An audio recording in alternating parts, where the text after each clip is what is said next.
नमस्कार, आदाब, सत श्री अकाल, वेलकम, सुस्वागतम है सभी बच्चों का इस प्यारी सी क्लास डियर लर्नर्स की क्लास पर या यूट्यूब चैनल डियर लर्नर्स पर। मेरे बच्चे, आप सभी जानते हैं मैं हूं शशांक तिवारी। आपके साथ डिस्कस करूंगा सीडीपी जो आपके साथ डिस्कस करूंगा हिंदी की बहुत ही बेहतरीन सी क्लास।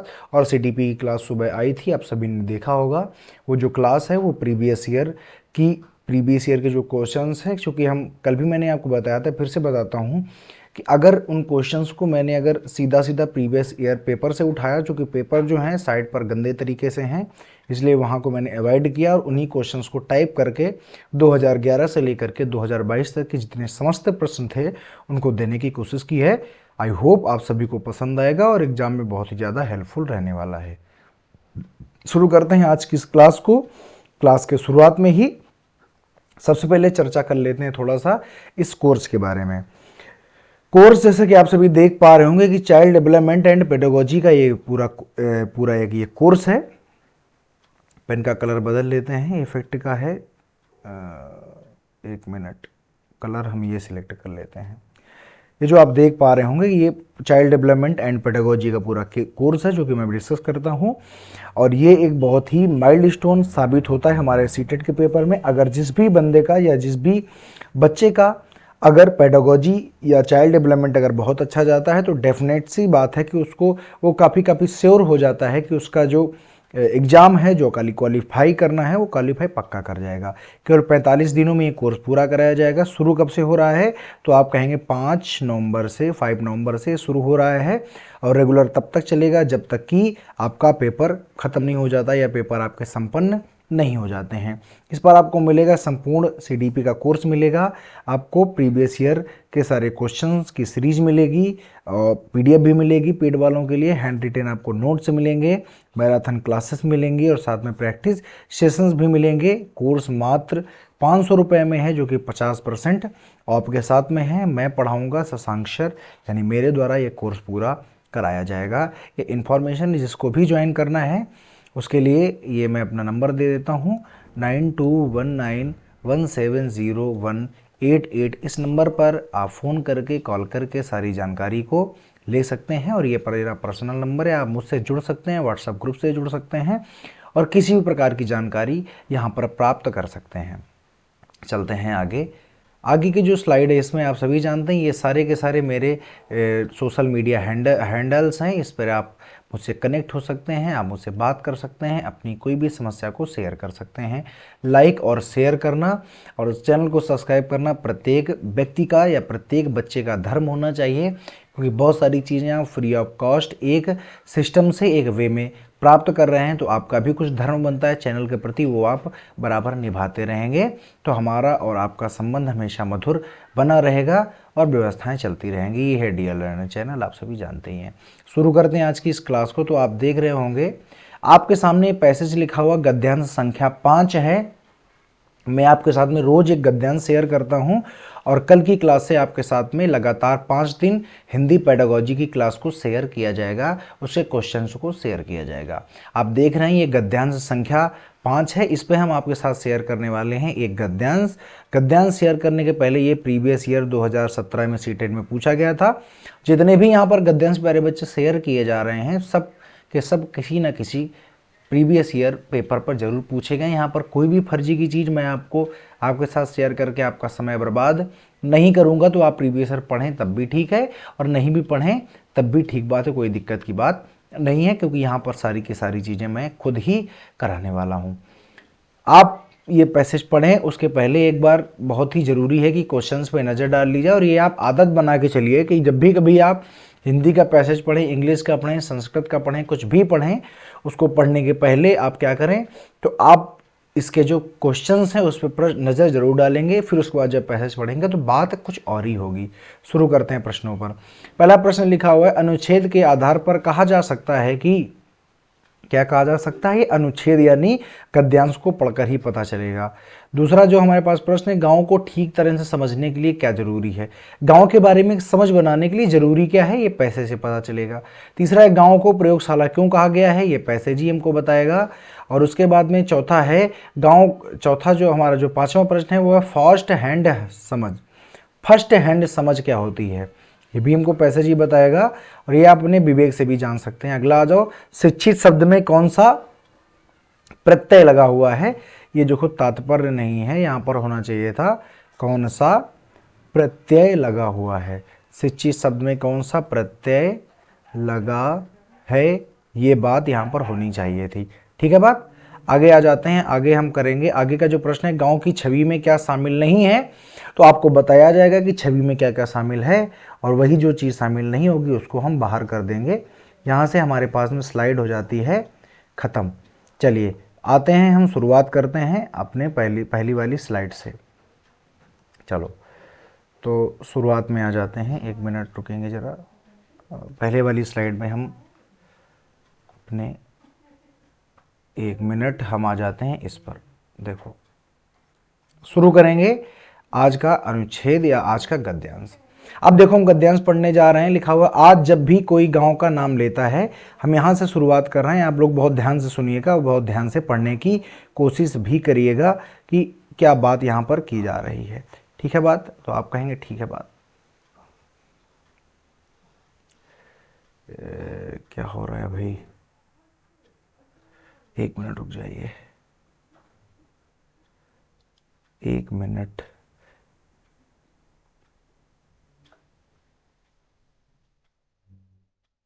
ठीक है, हम पहुंच गए अपने गद्यांश में और हमने ये शुरू कर लिया है गद्यांश की क्लास को।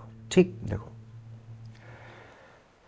हम यहाँ पर गए थे पेन सेलेक्ट करने, लेकिन सेलेक्ट यहाँ पर कुछ और ही हो गया था। चलिए खैर शुरू करते हैं गद्यांश को। लिखा हुआ आज जब भी कोई गांव का नाम लेता है, ध्यान से, बहुत ही ध्यान से हम पढ़ेंगे। जब भी कोई गांव का नाम लेता है तो एक अलग ही छवि उभरती है। वह छवि कहती है कि अब देखो गांव में क्या क्या शामिल है। वह छवि कहती है कि गांव में क्या है, गरीबी है, गांव में वहाँ अशिक्षा है, वहाँ अज्ञान है। आज जब कोई गांव का नाम लेता है, और वैसे भी नॉर्मली जब भी कभी जो शहरवासी हैं वो जब भी कभी गांव को समझते हैं तो वहाँ पर उनको यही दिमाग में बात आती है कि वहाँ पर अशिक्षा है, वहाँ पर गरीबी है, वहाँ पर क्या है, अज्ञान है, वहाँ पर अंधविश्वास है, वहाँ पर गंदगी है, वहाँ पर बीमारी है। तो ये चीज़ें तो आप सबसे पहले याद रखिएगा। वहाँ पर क्या है, गरीबी, अशिक्षा, अज्ञान, अंधविश्वास और गंदगी तथा बीमारी है। हमें विचार करना। अब देखो एक प्रश्न जो है आया था, बहुत ही ध्यान से देखेंगे। एक प्रश्न पूछा गया था, कौन सा है, ये है। देखो लिखा है 7वें नंबर में, गांव की छवि में क्या शामिल नहीं है। आपने देखा कि गंदगी है, अशिक्षा है, अज्ञान है, लेकिन क्या कर्म की बात कहीं पर हुई है? तो आप कहेंगे कर्म की बात नहीं हुई। तो बताओ कौन सा सही हो जाएगा? तो आप कहेंगे सर जी 4 नंबर प्रश्न सही हो जाएगा।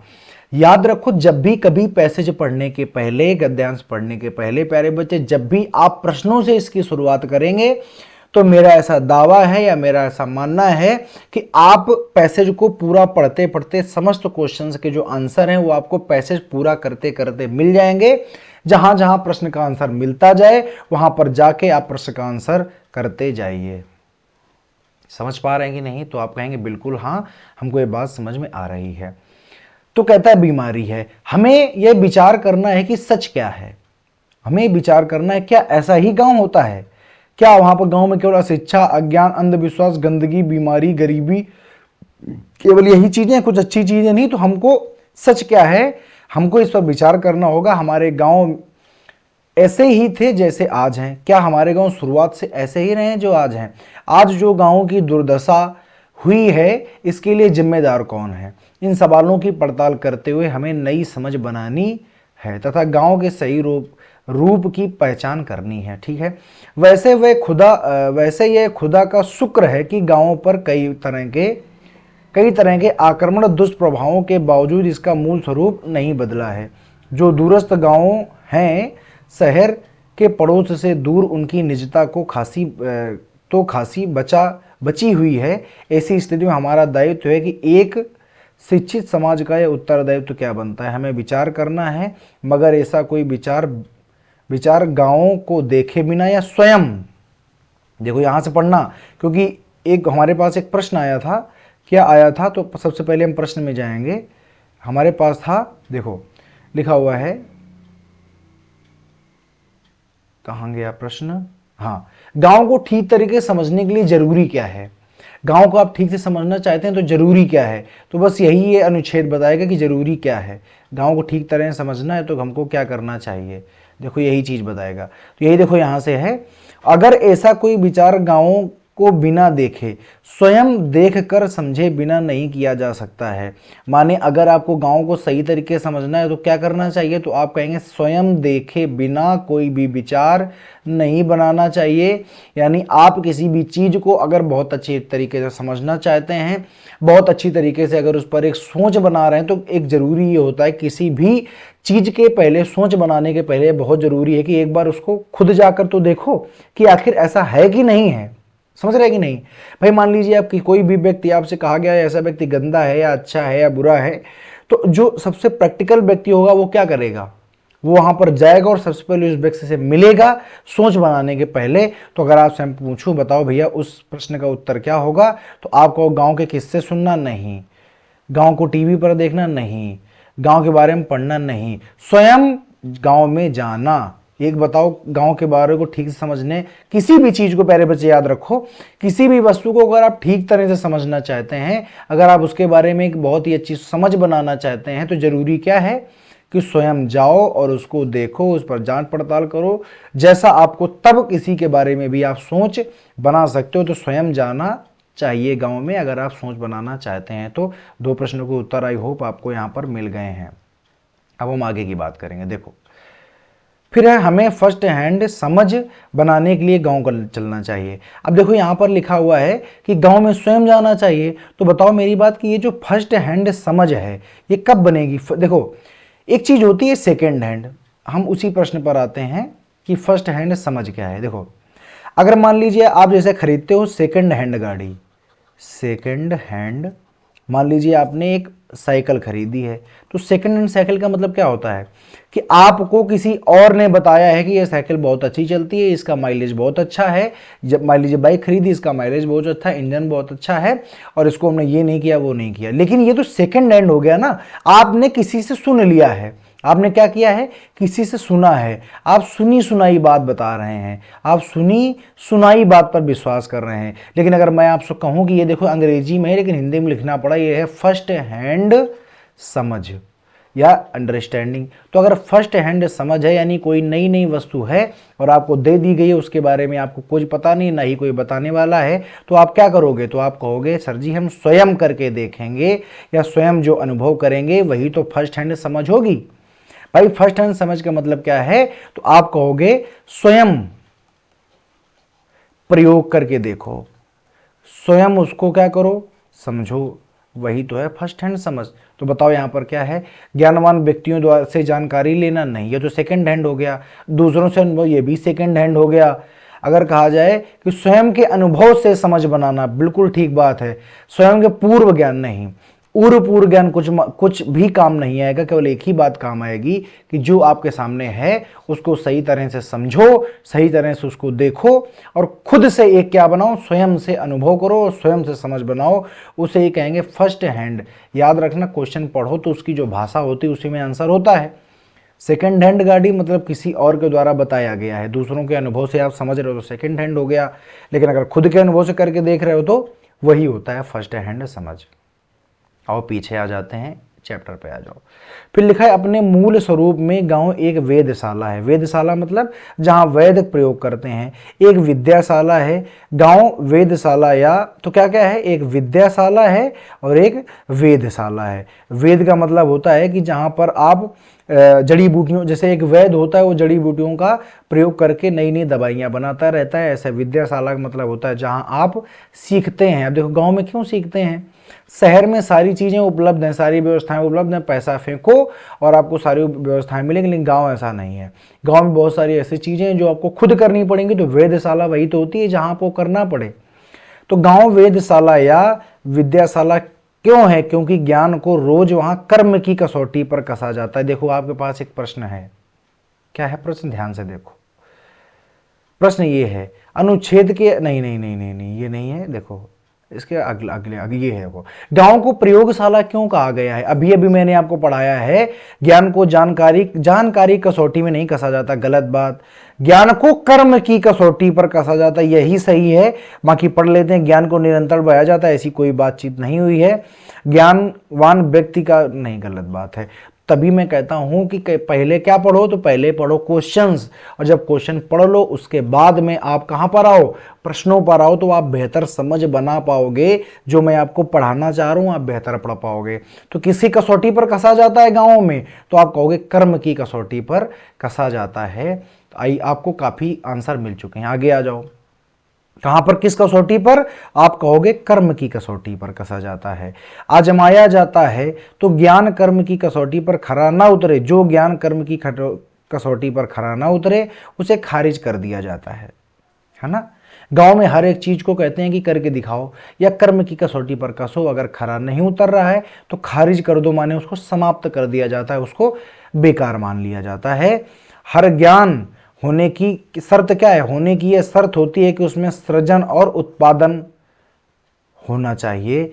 सृजन और उत्पादन की, ये क्या लिखा, की शान होना चाहिए, की शान पर तराशा जाए। मैं प्रयास करूंगा कि अगले जो हमारा गद्यांश है उसमें ये छोटी छोटी जो गलतियां हो रही हैं ये गलतियां ना हो। जो हमारे टाइपिस्ट हैं उनको थोड़ा सा हम उनसे बताएंगे कि साहब यहाँ यहाँ गलतियां हो रही हैं। तो ये देखो लिखा हुआ है, क्या शर्त क्या है कि सृजन और उत्पादन, माने जो बनाया जाए उससे उत्पादन। देखो एक सबसे पहला नंबर प्रश्न है, ज्ञान होने की अनिवार्य शर्त क्या है? अनिवार्य शर्त क्या है? तो सृजन व धन नहीं, सृजन व उत्पादन, तो बस यही बात सही है, सृजन और उत्पादन। बाकी धन और उत्पादन गलत, और उत्पादन और ज्योति ये भी गलत बात है। तो शर्त क्या है? तो शर्त है कि सृजन और उत्पादन होना चाहिए, जो कि नंबर 2 है, और ये आप आखिर में पढ़ भी चुके हैं। अब हम अन्य क्वेश्चन देख लेते हैं जो नहीं हुए हैं। अनुच्छेद के आधार पर कहा जा सकता है कि, अनुच्छेद पूरा पढ़ा है, अब देखो क्या कह सकते हो कि गांव में नकारात्मक परिवर्तन हुए हैं, गांव में समस्त परिवर्तन सकारात्मक, गलत बात है। सब कुछ सकारात्मक तो हो ही नहीं सकता है, और परिवर्तन सारे सकारात्मक नहीं होते हैं।